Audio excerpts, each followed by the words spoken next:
Good morning student. कैसे हो आप लोग? आई होप कि आप लोग घर में होंगे और सेफ होंगे और अपना ज़्यादा से ज़्यादा बहुमूल्य समय स्टडी में देते होंगे। तो आइए शुरू करते हैं अपना टॉपिक। आज का टॉपिक है सिंक्रोनस मोटर।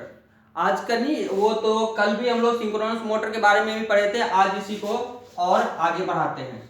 तो आज जो हम लोग आगे पढ़ेंगे तो वो पढ़ेंगे इफेक्ट। क्या पढ़ेंगे? इफेक्ट। तो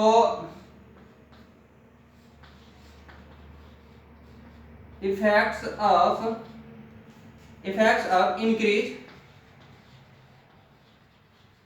इंक्रीज ऑफ लोड ऑन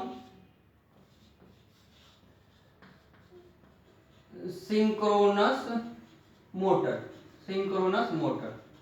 यानी सिंक्रोनस मोटर पे जब हम लोड बढ़ाते हैं तो सिंक्रोनस मोटर पे क्या इफेक्ट पड़ता है उसके बारे में पढ़ेंगे। दूसरा ये, और दूसरा क्या पढ़ेंगे हम लोग? दूसरा पढ़ेंगे excitation effect on synchronous motor.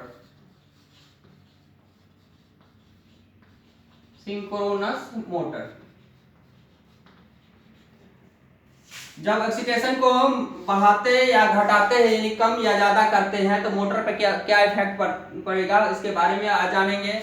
और तीसरा हम लोग जानेंगे phasor diagram of synchronous motor. Synchronous motor. तो आज हम लोग सबसे पहले जानेंगे effects of increase of load on induction motor. दूसरा excitation effect of on synchronous motor. और तीसरा पढ़ेंगे फेजर डायग्राम के बारे में। तो सबसे पहले आइए हम लोग पढ़ते हैं इंक्रीज। जब हम लोग क्या करते हैं, लोड को इंक्रीज करते हैं तो उस पर क्या इफेक्ट पड़ता है इसके बारे में सबसे पहले हम लोग जानते हैं कि लोड को जब हम बढ़ाएंगे तो उसके मोटर के ऊपर क्या इफेक्ट पड़ेगा। तो आइए जानते हैं। इससे पहले कुछ बातें, इंपॉर्टेंट बातें जो हैं जो पिछली क्लास में पढ़े थे उसको थोड़ी सी रिकॉल कर लेते हैं। वो हम लोग भी पढ़े थे बैक ईएमएफ के बारे में, ईबी के बारे में। किसके बारे में? बैक ईएमएफ के बारे में। और बैक ईएमएफ ही पढ़े थे। तो आइए इसके बारे में थोड़ी हम जान लेते हैं।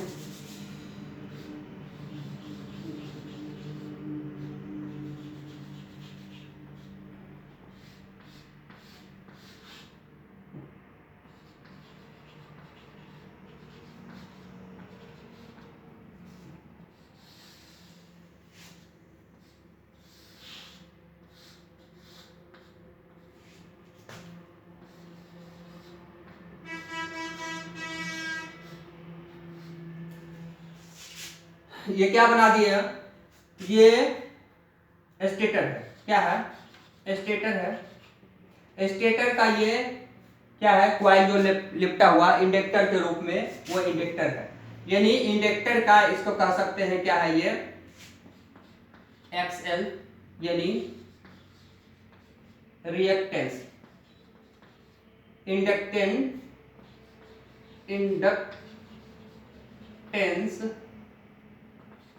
इंडक्टेंट रिएक्टेंस मान लो ये है रजिस्टर, इसका रेजिस्टेंस क्या है? ये आर एस मान लो। ये यानी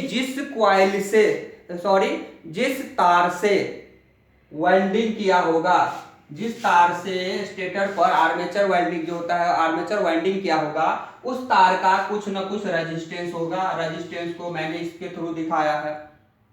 और जो क्वाइलिंग बनाया होगा उसका जो वाइंडिंग क्या होगा, इस तरह से घुमा घुमा करके वाइंडिंग जो किया होगा, ये वाइंडिंग क्वाइल के जैसे बना होगा, इंडक्टर की तरह बना होगा। तो उसका कुछ ना कुछ रिएक्टेंस होगा। रिएक्टेंस को मैंने एक्स एस से लिख दिए और रेजिस्टेंस को क्या लिख दिए? आर एस से।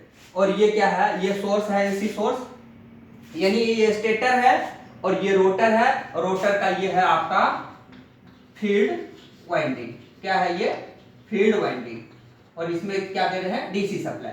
आपको पता है कि रोटर जो है जिसपे फील्ड वाइंडिंग होता है उसको डीसी सोर्स की जरूरत होती है उसको एक्साइटेशन करने के लिए, तो इसमें डीसी सोर्स दिए। ये है स्टेटर, और स्टेटर में ये क्या है आपका, ये वाइंडिंग जो इंडक्टर के रूप में है उसका रिएक्टेंस, और ये लिख दिया आपका क्या, रेजिस्टेंस।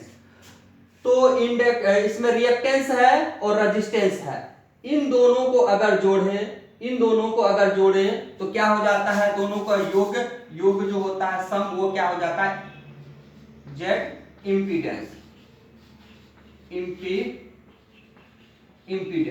तो इम्पीडेंस बराबर क्या हो जाएगा, यहां इम्पीडेंस बराबर हो जाएगा एक्स एस का होल स्क्वायर आर एस का होल स्क्वायर। इम्पीडेंस तो होगा ना, क्योंकि इम्पीडेंस बराबर क्या होता है, रिएक्टेंस का होल स्क्वायर अब प्लस रेजिस्टेंस का होल स्क्वायर, दोनों का होल स्क्वायर, क्योंकि ये वेक्टर में जोड़ा जाता है, आपको पता है इसको वेक्टर में जोड़ा जाता है। तो इस तरह से हम इम्पीडेंस लिख सकते हैं। अब आइए हम मान लेते हैं कुछ देर के लिए कि ये एक आइडल, मान लेते हैं कि ये एक आइडल कंडीशन में है। कौन सा कंडीशन में, आइडल कंडीशन में है। इसका रेजिस्टेंस जो है वह नेग्लिजिबल है, इसका रेजिस्टेंस क्या है, नेग्लिजिबल है, रेजिस्टेंस को हम नेग्लिजिबल मानते हैं। यानी ये आइडल कंडीशन का क्या है, सिंक्रोनस मोटर है। तो इसमें क्या होगा, जो बैक ईएमएफ होगा वो अप्लाइड ईएमएफ के बराबर होगा, अप्लाइड ईएमएफ के क्या होगा, बराबर होगा, लेकिन अपोजिट होगा। ये आप समझो अप्लाइड इस पे वोल्टेज है, ये जो वोल्टेज है अप्लाइड वोल्टेज क्या है, ये अप्लाइड वोल्टेज है, ये जो वोल्टेज इसमें दी जा रही है, जो स्टेटर है ना, आपको समझ में आ रहा होगा शायद, ये स्टेटर है आपका, ये रोटर है। जब ये मोटर है तो इसमें सप्लाई तो देंगे, इसमें क्या करेंगे, सप्लाई तो देंगे, 3 फेज सप्लाई देते हैं इसमें, जो 3 फेज सप्लाई देते हैं, जो ये वोल्टेज ये है अप्लाइड वोल्टेज। और जब ये घूमता होगा, क्योंकि आपको पता है कि सिंक्रोनस मोटर ही अल्टरनेटर है, यानी जब हम सिंक्रोनस मोटर को किसी प्राइम मूवर के जरिए घुमा दे तो वो अल्टरनेटर बन जाता है, और वह क्या करता है, ईएमएफ इंड्यूस करता है, वो क्या होता है, ईएमएफ इंड्यूस करता है। और जब हम किसी अल्टरनेटर में बाहर से कहीं से एसी सोर्स सप्लाई दें तो वो मोटर के रूप में काम करता है। यानी अल्टरनेटर ही सिंक्रोनस मोटर है और सिंक्रोनस मोटर ही अल्टरनेटर है। दोनों के इंटरनल बनावट में कोई ज्यादा फर्क नहीं है, सिर्फ बॉडी में थोड़ी फर्क आता है, बाकी में कोई फर्क नहीं है। तो अब देखो, जब ये आइडल कंडीशन में हो, इसका रेजिस्टेंस नेग्लिजिबल हो, तो उस कंडीशन में क्या होता है, जितना अप्लाइड वोल्टेज होता है उतना ही बैक ईएमएफ इंड्यूस होता है इसमें, इसके वाइंडिंग में, यानी आर्मेचर के वाइंडिंग में जो है, आर्मेचर वाइंडिंग में ईएमएफ इंड्यूस होता है कितना, ईएमएफ इंड्यूस होता है कितना, जितना अप्लाइड वोल्टेज होता है, लेकिन इसका अपोजिट होता है, लेकिन अप्लाइड वोल्टेज का क्या होता है, अपोजिट होता है। कौन सा कंडीशन में, आइडल कंडीशन में, जब रेजिस्टेंस को हम नेग्लिजिबल मानते हैं। जब इन दोनों का वेक्टर सम हम करें, अगर करें तो क्या आ जाएगा, 0। क्या आ जाएगा, 0।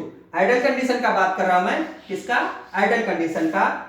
तो आप सोच रहे होंगे कि ये माइनस क्यों दिए, माइनस इसलिए दिए क्योंकि अपोजिट, इसका अपोजिट बन रहा है, इसलिए हम लोग क्या लिखे, इसको माइनस में लिखे। वेक्टर सम क्या हो जाएगा, 0।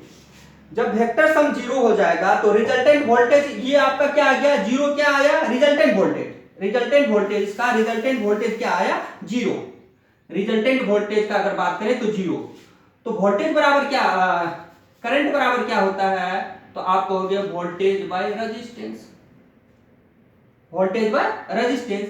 जब इसका ये 0 आ रहा है, वोल्टेज, रिजल्टेंट वोल्टेज अगर 0 आ रहा है तो 0/R, तो करंट भी क्या हो जाएगा, 0। यानी हम लोग कह सकते हैं कि आइडल कंडीशन में करंट का वैल्यू क्या होता है, 0। आपको याद रखनी है, आइडल कंडीशन में सिंक्रोनस मोटर में करंट का वैल्यू क्या होता है, 0 होता है। लेकिन प्रैक्टिकली ऐसा नहीं होता है, क्योंकि आपको पता है कि प्रत्येक वाइंडिंग में वह किसी न किसी तार से वाइंडिंग क्या होता है, और उस तार का अपना कुछ न कुछ रेजिस्टेंस जरूर होता है, कुछ न कुछ रेजिस्टेंस जरूर होता है। जब रेजिस्टेंस होगा तो जरूर है कि उसमें कुछ न कुछ वोल्टेज ड्रॉप होगा। जब रेजिस्टेंस होगा तो वोल्टेज ड्रॉप होना लाजमी है, वोल्टेज ड्रॉप होगा ही। तो आइए उस कंडीशन में देखते हैं प्रैक्टिकली तौर पे क्या होता है। जब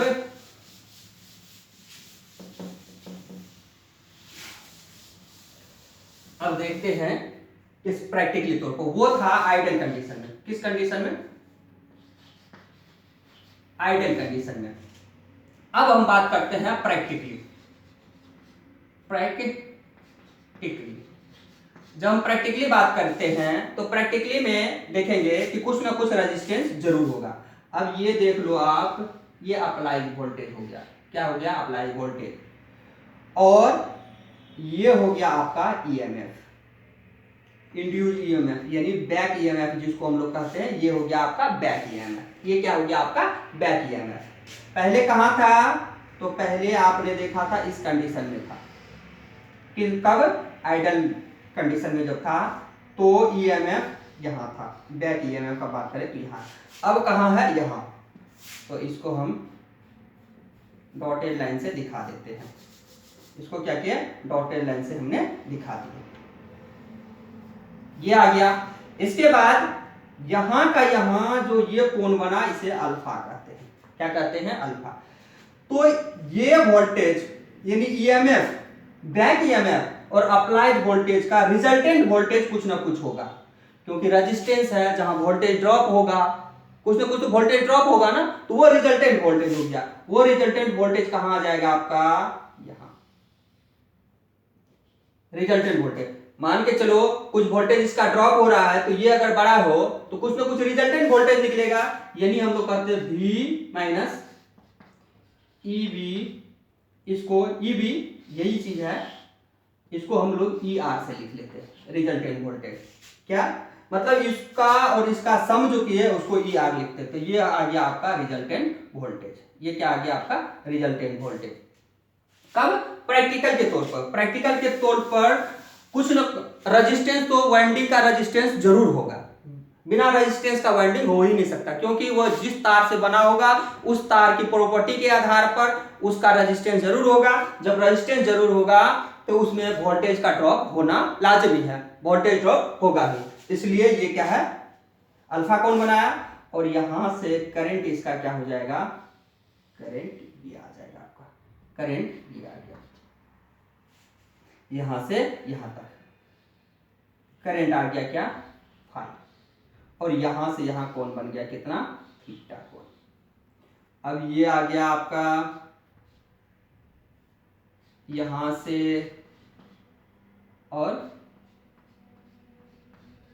यहां पर, इस तरह से ये प्रैक्टिकली तौर पर। और जैसे जैसे हम लोग क्या करेंगे, मोटर पे लोड बढ़ाते जाएंगे, ये अल्फा कोण क्या होगा, इंक्रीज होता जाएगा। ये अल्फा कोण, जैसे हम जब लोड बढ़ाएंगे तो ये कहां आ जाएगा, ये जब ये लोड बढ़ाएंगे तो ये क्या करेगा, ये बढ़ेगा, ये क्या होगा, अल्फा कोण बढ़ेगा, ये यहां आएगा, तो ये कहां आ जाएगा, यहां पर, ये आ जाएगा यहां पर, यानी अल्फा कोण बराबर इसका किसका होता जाएगा, फाई का। अल्फा कोण हमेशा बराबर किसका होता जाएगा, फाई का। और ज्यादा लोड बढ़ाएंगे, ये पहले कंडीशन में ये था, और ज्यादा लोड जब हम बढ़ाएंगे तो ये रिजल्टेंट वोल्टेज भी चेंज होगा, सॉरी ये भी चेंज होगा, ये चेंज होगा तब आई चेंज होगा, ये यहां आ जाएगा। यानी हम लोग कह सकते हैं कि हम अगर सिंक्रोनस मोटर पे लोड बढ़ाते जाएंगे तो ये अल्फा कोण क्या होगा, इंक्रीज होता जाएगा। अल्फा कोण क्या होगा, इंक्रीज होता जाएगा। जब अल्फा कोण इंक्रीज होगा तो ये फाई कोण जो है ये भी क्या होगा, इंक्रीज होता जाएगा। यानी इस कंडीशन में अगर उससे ज्यादा लोड बढ़ाएंगे तो ये कंडीशन आ गया आपका, ये कंडीशन आ गया ज्यादा, ये आ गया आपका रिजल्टेंट वोल्टेज, ये आ गया, ये ड्रॉप वोल्टेज का बात कर। इससे भी ज्यादा अगर बढ़ाएंगे तो ये आ जाएगा यहाँ पर, और ये करंट आपका आ जाएगा कहाँ, यहाँ पर, करंट यहाँ आ जाएगा। ये आ गया आपका ईबी बैक ईएमएफ, और ये भी क्या होगा, धीरे धीरे चेंज होगा, यानी तब हो जाएगा यहाँ से। यानी हम लोग कह सकते हैं कि सिंक्रोनस मोटर पे जब जैसे जैसे हम लोग लोड बढ़ाते जाएंगे, लोड बढ़ाते जाएंगे, तो उसका अल्फा कोण क्या होता है, बढ़ता जाएगा। तो इसमें हम लोग देख रहे हैं कि ये जैसे जैसे इसको बढ़ाते जाते हैं वैसे वैसे ये क्या होता है, करंट बढ़ते जाता है। करंट क्यों बढ़ता है इसके बारे में हम लोग जान लेते हैं। ये क्या है, आपका रिजल्टेंट वोल्टेज है। तो हम लोग करंट बराबर पता है, करंट बराबर क्या होता है, वोल्टेज गुना रेजिस्टेंस, यही होता है ना, यहां एस लिख लो। अब देखो रेजिस्टेंस इसका क्या होगा, कांस्टेंट होगा। रेजिस्टेंस इसका जो वाइंडिंग का रेजिस्टेंस है वो तो बढ़ेगा घटेगा नहीं, वो तो कांस्टेंट होगा। रेजिस्टेंस क्या है, कांस्टेंट है। रेजिस्टेंस अगर कांस्टेंट है तो क्या होगा कि जब हम वोल्टेज को बढ़ाएंगे, सॉरी बैक ईएमएफ अगर बढ़ेगा तो इसके बराबर ये हो जाएगा, डायरेक्ट प्रोपोर्शनल हो जाएगा इसका। डायरेक्ट प्रोपोर्शनल क्या हो जाएगा, करंट का वोल्टेज। जब हम क्या करेंगे, वोल्टेज इंक्रीज करेंगे तो करंट भी क्या होगा, इंक्रीज होगा। अगर हम वोल्टेज को डिक्रीज करेंगे तो करंट भी क्या होगा, डिक्रीज होगा। क्योंकि रेजिस्टेंस हम लोग जानते हैं I बराबर V बाय आर है। R अगर कांस्टेंट है, I बराबर V बाय आर है, R अगर कांस्टेंट है तो करंट जब इंक्रीज करेगा तो वोल्टेज भी क्या होगा, इंक्रीज होगा। और जब करंट डिक्रीज करेगा तो वोल्टेज भी क्या होगा, डिक्रीज होगा। ये कंडीशन इसमें आ जाता है। यानी हम लोग कह सकते हैं जैसे जैसे वोल्टेज जैसे जैसे लोड बढ़ाते जाते हैं वैसे वैसे क्या होता है, ये अल्फा कोण बढ़ता जाता है। अल्फा कोण बढ़ता है तो फाई कोण भी क्या होता है, बढ़ता जाता है। अब आइए हम लोग दूसरा कंडीशन में देखते हैं। दूसरा कंडीशन क्या होता है, ऑक्सीडेशन कंडीशन। कौन से कंडीशन का बात करना, कि जब ऑक्सीडेशन करते हैं तो क्या होता है। इसमें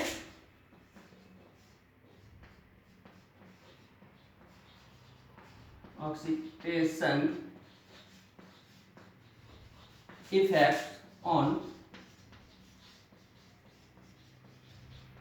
synchronous motor. Synchronous motor, synchronous motor का जो ऑक्सीडेशन इफेक्ट है, ये तीन तरह के इफेक्ट है। एक है आपका कौन सा कंडीशन, एक कंडीशन आ गया जब बैक ईएमएफ से बड़ा अप्लाइड वोल्टेज हो, यानी बैक ईएमएफ क्या हो, वीक हो। बैक ईएमएफ जो है वो क्या हो, वीक हो। एक बार क्या कंडीशन आता है, जब बैक ईएमएफ अप्लाइड वोल्टेज से बराबर हो, इक्वल हो। और तीसरा कंडीशन क्या होता है, जब बैक ईएमएफ बड़ा हो अप्लाइड वोल्टेज से, यानी स्ट्रॉन्ग हो। तीन कंडीशन आता है, एक पहला कंडीशन, दूसरा कंडीशन और तीसरा कंडीशन। इस कंडीशन सबसे पहले हम लोग इस कंडीशन में देख लेते हैं। कौन सा कंडीशन में, यानी जब बैक ईएमएफ कम हो अप्लाइड वोल्टेज से तब। तो आप मान लो ये अप्लाइड वोल्टेज है, क्या है, ये अप्लाइड वोल्टेज है। तो बैक ईएमएफ इससे क्या होगा, छोटा होगा, कम होगा। इसके जरिए मैं दिखाना चाह रहा हूं आपको, ये क्या होगा, छोटा होगा। ये है आपका बैक ईएमएफ। तो रिजल्टेंट जो है, रिजल्टेंट वोल्टेज ये कहां आ जाएगा आपका, यहां पर। रिजल्टेंट वोल्टेज ई आर यहां आ जाएगा। जब ई आर यहां आएगा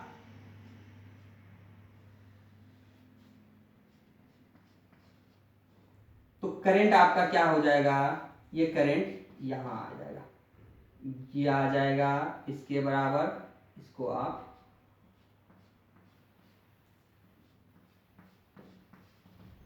इस कंडीशन में आ जाएगा। यानी ये हो गया अल्फा कोण, फिर से वही बात, ये हो गया फाई, यहां से यहां हो गया थीटा। यानी करंट क्या कर रहा है, लेग कर रहा है। करंट क्या कर रहा है, ये वोल्टेज है, ये वोल्टेज है। करंट ये है आपका, करंट क्या हो रहा है, लेग कर रहा है। करंट क्या कर रहा है, लेग करेगा। इस कंडीशन में जब ईबी छोटा हो अप्लाइड वोल्टेज से, तो इस कंडीशन में करंट जो है वह क्या कर रहा है, लैगिंग कंडीशन में है, लैग करता है।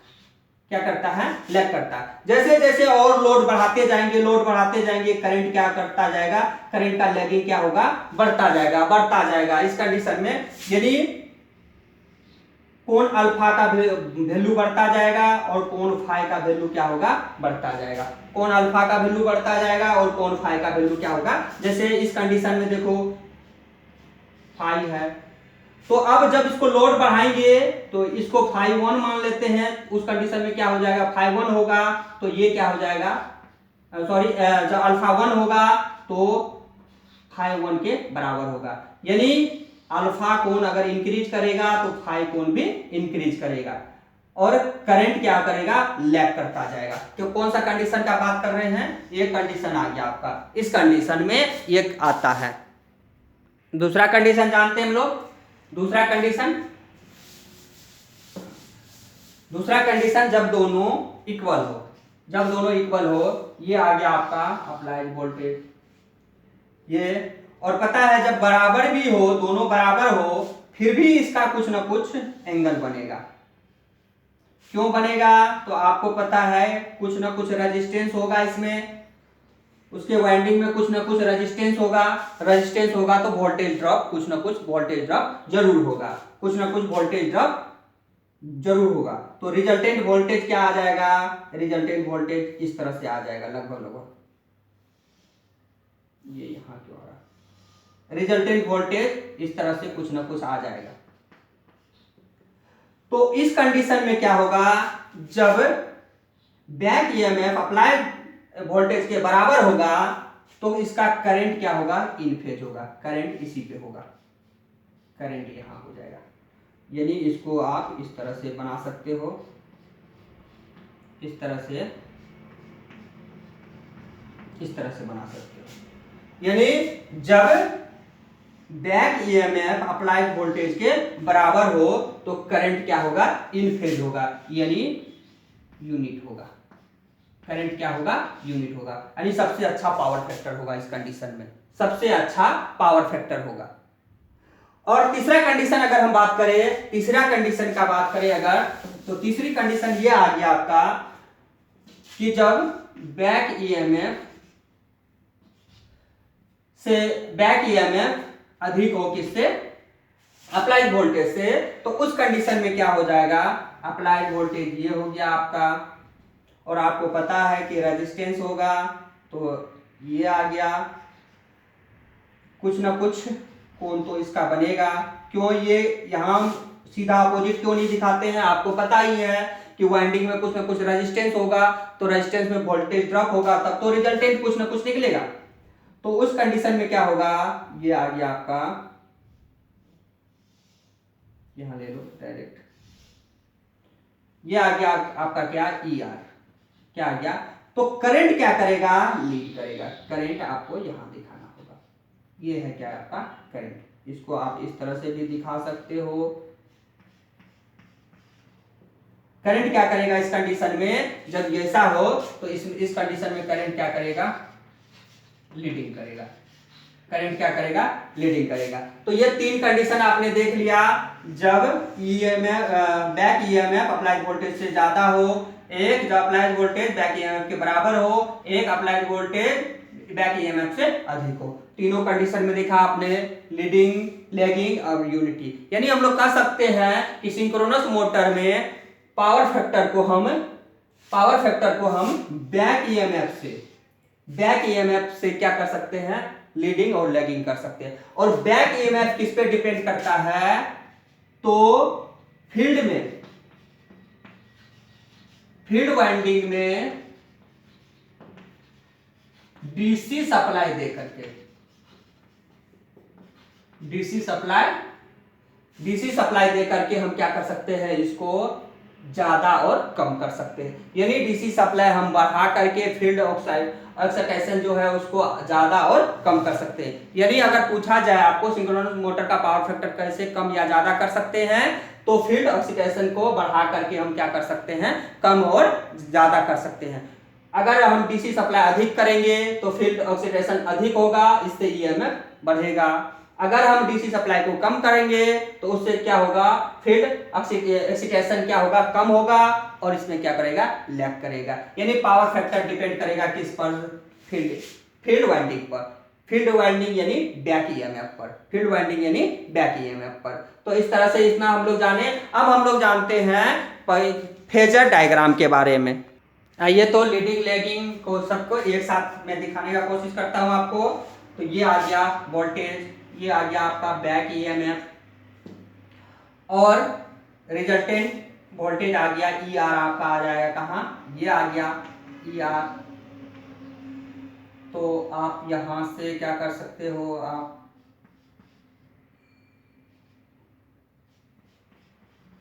यहां जोड़ सकते हो, और करंट आ गया आपका यहाँ, कौन सा, ये आ गया आपका करंट। कब, जब ई आर इससे बड़ा हो, यानी ये कंडीशन कौन सा आ गया, लैगिंग कंडीशन। लैगिंग में, लैगिंग जब पावर फैक्टर लैग कर रहा हो, तब जब पावर फैक्टर यूनिटी हो तो ये आ गया आपका ई बी, ये आ गया भी,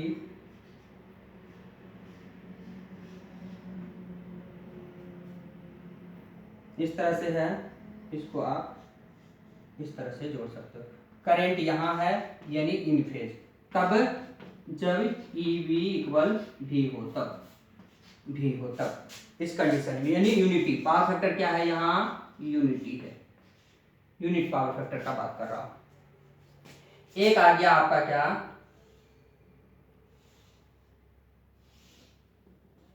ये आ गया अप्लाइड वोल्टेज, ये आ गया बैक ईएमएफ, और ये आ गया आपका रिजल्टेंट वोल्टेज ई आर, और ये आ गया, और पहले इसको जोड़ लेते हैं,